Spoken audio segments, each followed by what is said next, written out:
Welcome to another episode, everyone. ICE agents kill a black man. They kill Keith Porter Jr., but there has been no outrage for his death like there has been for Renee Nicole Good. Why the double standard? Why does Keith Porter Jr.'s life mean less in this country than Renee Nicole Good's life? Let's get into it. And there needs to be outrage, and we need to stand up about agents have not killed just one American, but two. Now, you've seen Renee Nicole Good. I've done a video, a legal analysis on her death. But most people in America, I doubt, have heard about the death of Keith Porter Jr. He was an African-American man, a black man that was killed by ICE, an off-duty ICE agent. I didn't know anything about his story until someone asked me, had I done a story, had I created a video about Mr. Porter? And I said, no, I hadn't heard about his death. I mean, by that time, the death of Renee Good was running 24/7. And here I had heard nothing, absolutely nothing about Keith Porter Jr. So the reactions to their deaths have been very, very, very different. And that's what I want to get into in this video. I want to talk about how the national media has handled these two different deaths, two different people, both shot by ICE agents. All right? So here we go. Keith Porter Jr. and Renee Nicole Good. Two people killed within 7 days of each other by ICE agents. All right? So ICE agents shot and killed two Americans within 7 days, one a white female and the other a black male. The value appropriated to each of their lives couldn't be more different. National media elevated one death, that of Miss Good, and minimized the other. As we look at the incidents and we just consider how they've been handled, it also shows the great need for more black media, more black independent media, more black owned media. The Griot, The Root, Roland Martin's Black Star Network, the bigger black-owned media, it's not enough. We need more. And we need to support black-owned independent media because they just don't tell our stories. The people who are making the decisions simply don't tell our stories because we should have known about this. How could this happen over 10 days ago? Mr.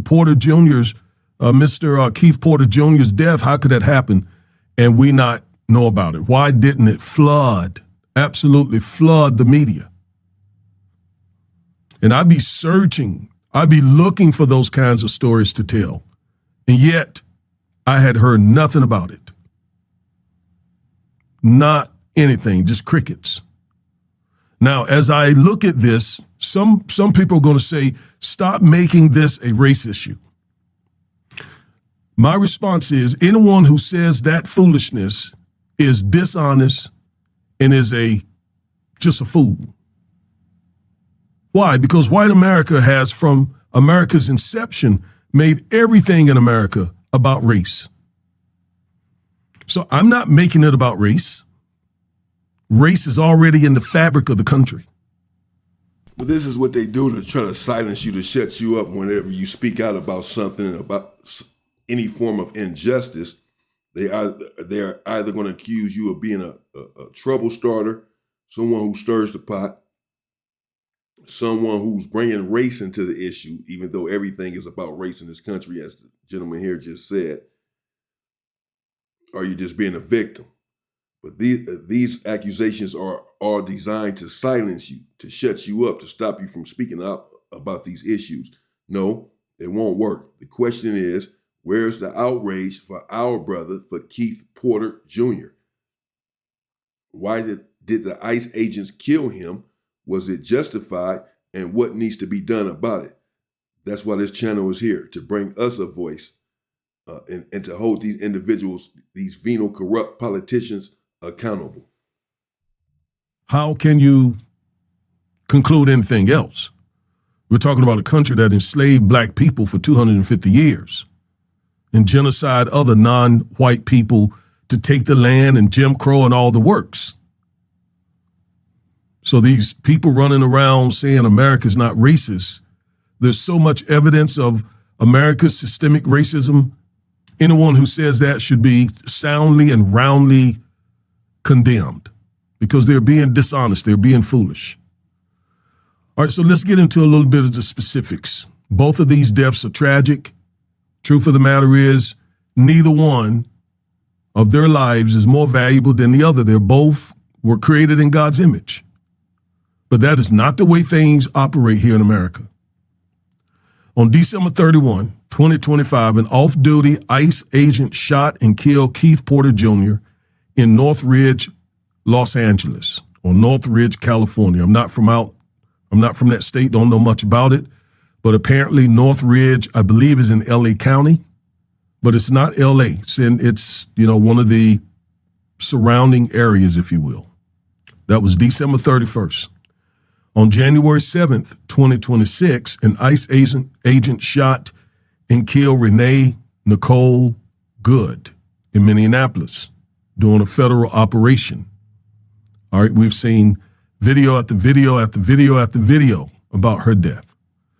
Apparently, there is no video regarding Mr. Porter's death, although some could come out. As I've said, even in the legal analysis of Ms. Good's video, that more evidence is coming out, right? The investigation, oftentimes these investigations just take time and more evidence tends to leak out. So I'm sure I have just scratched the surface trying to get to know the facts regarding Mr. Porter's death. And like I said, the media treated both of them very, very different. National outlets immediately humanized Miss Good, as they should have. Reporters identified her as a 37-year-old mother, poet, and wife.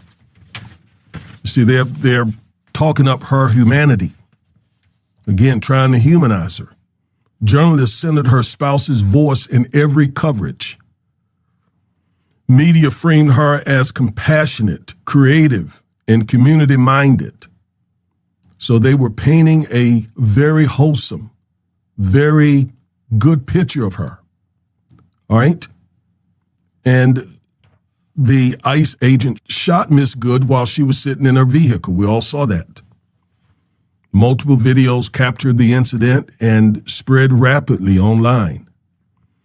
And in fact, a video was released by the government that affirms what I said in my in-depth legal analysis, that she was turning away from him. She was not trying to attack him. She was not trying to run him over. She was not acting like a domestic terrorist, as the government said. She even said in the video even captured her saying, "I'm not mad at you," she said to the shooter. Whereas when he shot her, you could hear somebody saying, I don't know if it was him or someone else, who said F and B. So the narrative is quite a bit different than what the government has said about both the shooter and Miss Good. All right. National outlets replayed the footage and elevated public outrage. And there have been protests after protest after protest after protest. Federal officials claimed Good used her vehicle as a weapon. I don't see that, even with the video from his cell phone, the shooter's cell phone.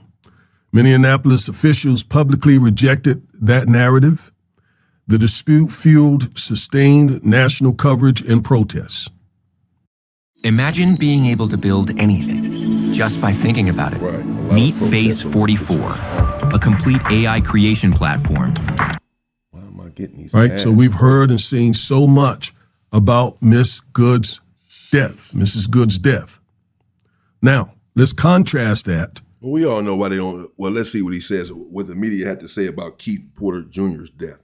So they painted her as a wholesome woman with 3 children, poet, and everything else. This is all designed to humanize her, to make it appear, or to influence the mindset of the masses that this is an unjustified killing and that she deserves justice once you humanize her.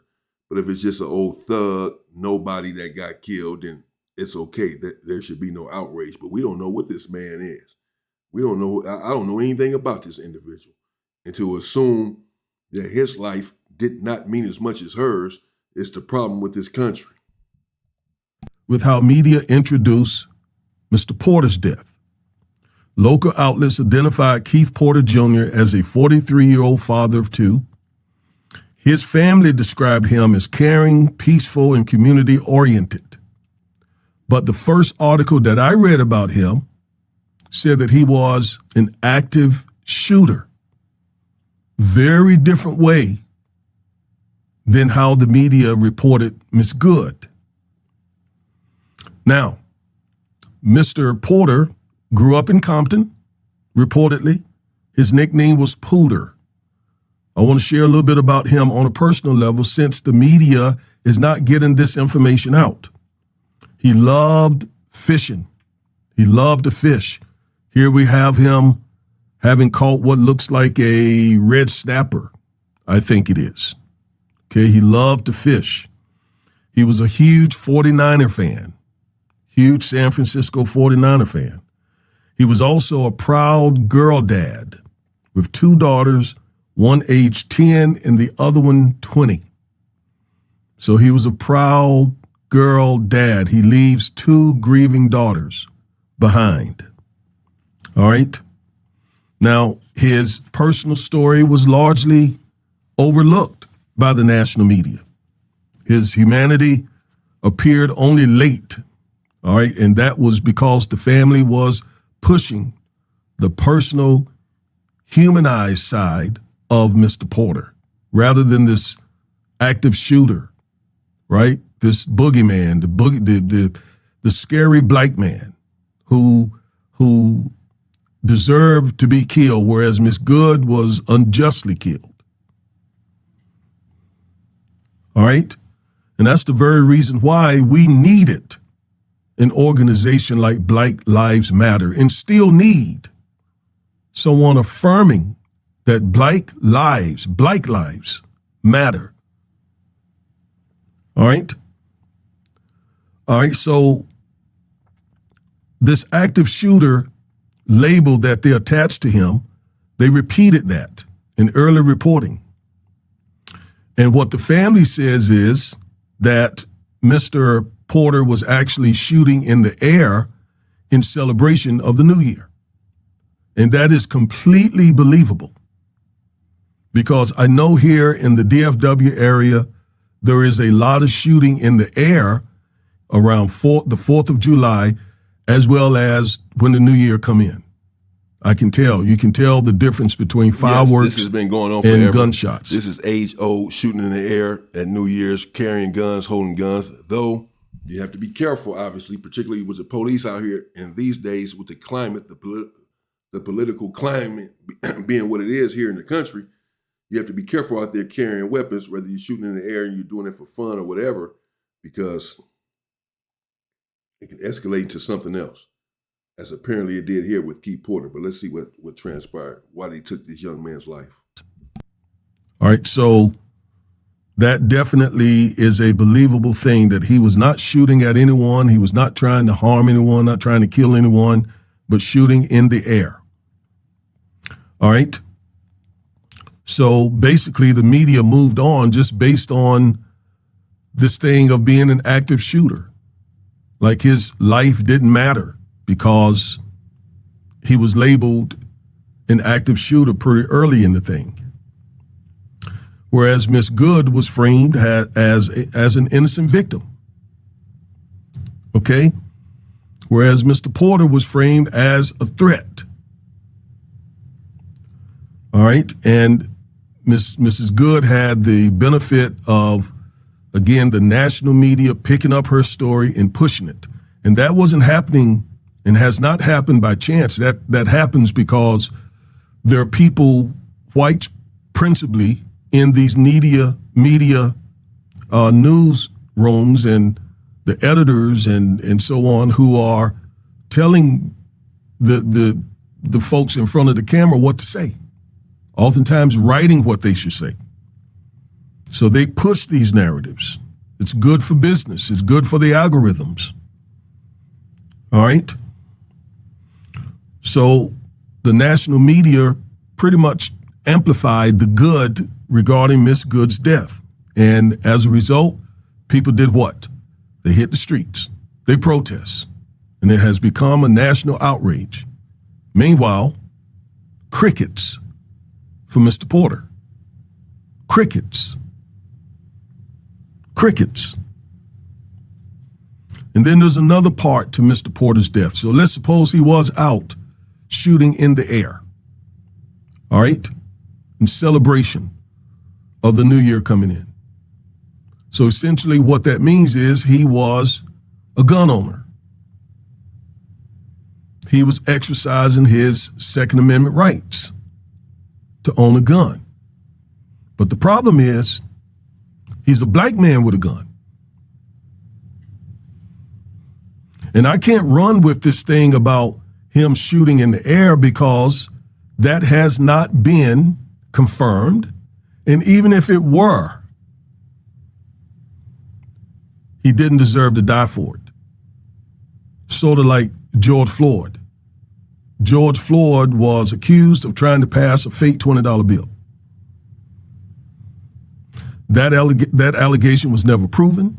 And even if it did not justify what we saw happen to Mr. Floyd. So I'm not running with this shooting in the air thing until that's been confirmed. And even if it is confirmed, I'm still not running with it, because then you're saying that it was a justification for him to be shot. Now, some news outlets have reported that he was shot because he shot at the ICE agent. Well, that too has been refuted, and it hasn't been proven. So I'm not going to run with that neither. The state has the burden in situations like this. If it's a criminal offense, I think I read it's a felony to do so in California. But the state has the burden of proving that that allegation is true beyond a reasonable doubt. And until then, Mr. Porter died presumably innocent of all those allegations, or any allegation. And even if they are proven subsequently, again, didn't deserve him dying, leaving 2 children. So yes, we got the Second Amendment, but as African Americans, especially men, sometimes that can be dubious. I've represented many African American men on gun charges, and the law sometimes just applies different to us. Let me show you another way that this has been really unfair to Mr. Porter and his family. Something you may never think about, but it's huge. And that is the Good family created a GoFundMe for her spouse and children. And I checked it. If I was looking at the right one, it has already raised over $1.5 million. Over $1.5 million. And then I looked up whether Mr. Porter his family had created one for him. And yes, they had. And it, at the time that I looked at it, which was a few minutes before shooting this video, if that was the right one, had raised less than $5,000. Hers, 1.5, his less than 5 for his children who are left behind. And oh, by the way, a lot of people have said to African Americans that this has nothing to do with us, that this is all about immigrants. Okay? Well, this should show you that it does have to do with all of us. And when you have people, law enforcement, running around the streets with guns, the most endangered person. It certainly has a lot to do with us as black people. You know, I understand people saying that it's not our fight. Everyone was upset with the Hispanics for voting for Trump and really essentially putting themselves in this situation. And all of that has veracity to it, of course. Nevertheless, these ICE agents are now indeed coming after black people. And, once they begin to believe that they are above the law, which is apparently the case now, then no one is exempt, or at least not black people. Though we are not their target, once they start feeling themselves and becoming reckless, then black people are always a convenient target. So let's just attack them as well. I'm still a bit unclear as to why this young man lost his life, Keith Porter Jr. here. We see the video of Renee Nicole Good. We see what happened there. And this situation is a bit vague. We understand and we hear that he had a weapon and was perhaps shooting the weapon into the air. And of course, the ICE agents, as this man here alluded to, says that he was shooting at them at some point. I don't know. I'm going to do some further investigation and find the report and find out exactly what happened with this situation. Obviously, you're not putting yourself in the best situation if you're having a gun, New Year's or not, shooting it in the air. You're giving them a reason. And I'm the first to always defend my people, but I don't know what happened here. But just in the interest of fairness, let me do some more investigation. Whatever happened, he had no right to lose his life. They should not have taken his life. There are other ways to handle it. Unless, of course, he was shooting at them, then they're going to have no choice but to shoot back. But if he's shooting in the air or what have you, there are other ways to rectify the situation other than taking his life. But these individuals are bloodthirsty. That's all that they believe in is life taken. And until we understand this, our freedom and our rights will continue to be infringed upon. Is black men. It's black men. I pray that Mr. Porter is the first and last, but I have my doubts. So these folks saying this has nothing to do with black people, once again, they're wrong in their calculus.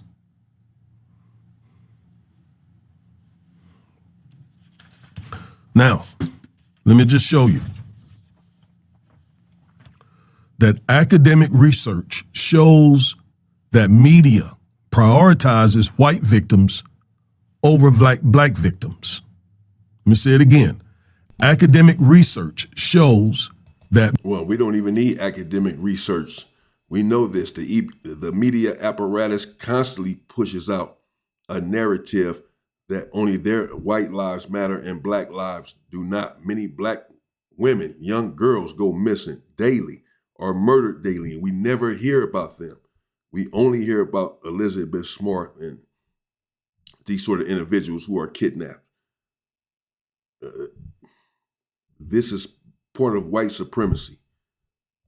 Media prioritize white victims over black victims, as if our lives are just not as important and just don't matter as much. Here's Mr. Porter with his grandmother reportedly. And look at the love they have for each other. She loved him just as much as Miss Good's family loved her. He's just as valuable. His life matters. He too is made in the image of God. But again, because the media is controlled by both racist and biased white people, they often deminimize our lives. What else would explain the fact that this man's story had not been covered? A black man, a black American citizen, shot and killed New Year's Eve, and it was not a national story. Whereas the very same thing happened to Miss Good, and it has inundated the national media.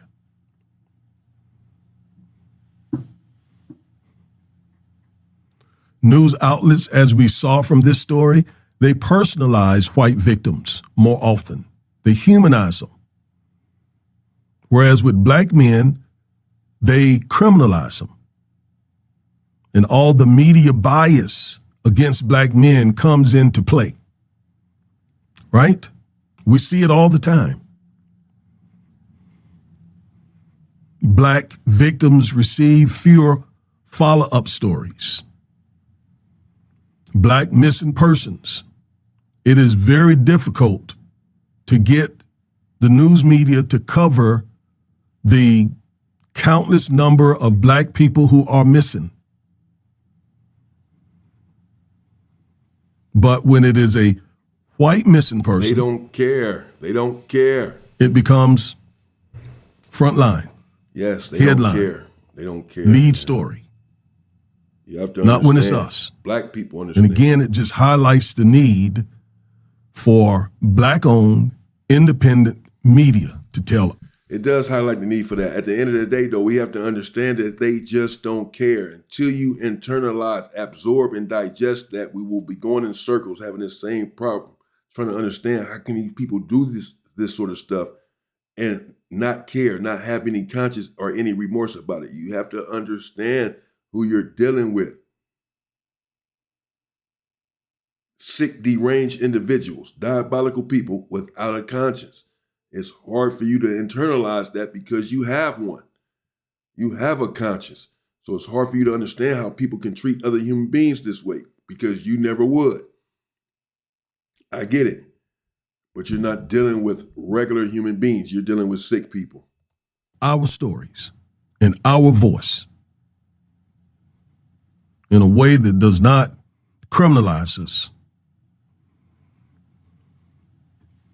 And these patterns, they persist despite higher black homicide rates. In other words, it seems as though the media would share our stories more since black people are the victims of homicide more. But no, that's not what happens. And nothing that I say here should be taken in a way to suggest that Miss Good's tragic, unfortunate death should be minimized.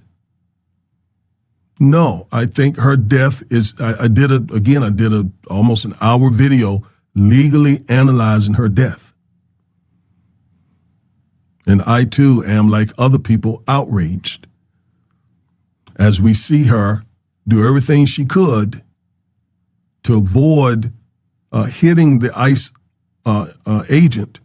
And as he did, he could have, and in fact, he did step to the side and didn't have to shoot her. And I explained in the previous video that constitutional law, constitutional cases, one in particular, Tennessee v. Garner, mandates that they don't kill a fleeing suspect unless that fleeing suspect poses a substantial risk of death or serious bodily injury to the officer or to someone else. And neither of those facts were in play in Ms. Good's case. All right, so listen up. State Farm was trying to charge me $197 for car insurance. No, thank you. So I'm not taking anything from her. No her life ass. I got the premium. I don't know why he's showing these damn ass. It took my money, man. Okay, it was valuable, but equally valuable. Equally valuable. Actually, that's enough. At the end of the day, he's giving his point on it, and I get it. But I'll give mine real quick. You know, and at the end of the day, it's just a bottom line. Black lives don't matter. They do not matter in this country. They never have. They will at one point when we begin to fight back and fight back in the right way. That's it. Trying to reason with these people and get them to understand that our lives matter will never work. That will not suffice. It never has worked. If it worked, we wouldn't have to do it now, decades later. That does not work. There are other things that we're going to have to do, other measures we're going to have to employ in order to obtain our freedom. Keith Porter Jr.'s life did not matter to the media apparatus, the government, or anyone else that holds these beliefs true to their heart about myself and my people. The people who believe in a white supremacist ideology is embedded in them, and trying to reason with them will never work. And sometimes I get frustrated with Black people constantly trying to reason with people who have no sense of reasoning. They have no sense of, they have no conscience. They don't care. So it's always falling on deaf ears. And we have to come with a different strategy if we have hopes of obtaining our freedom.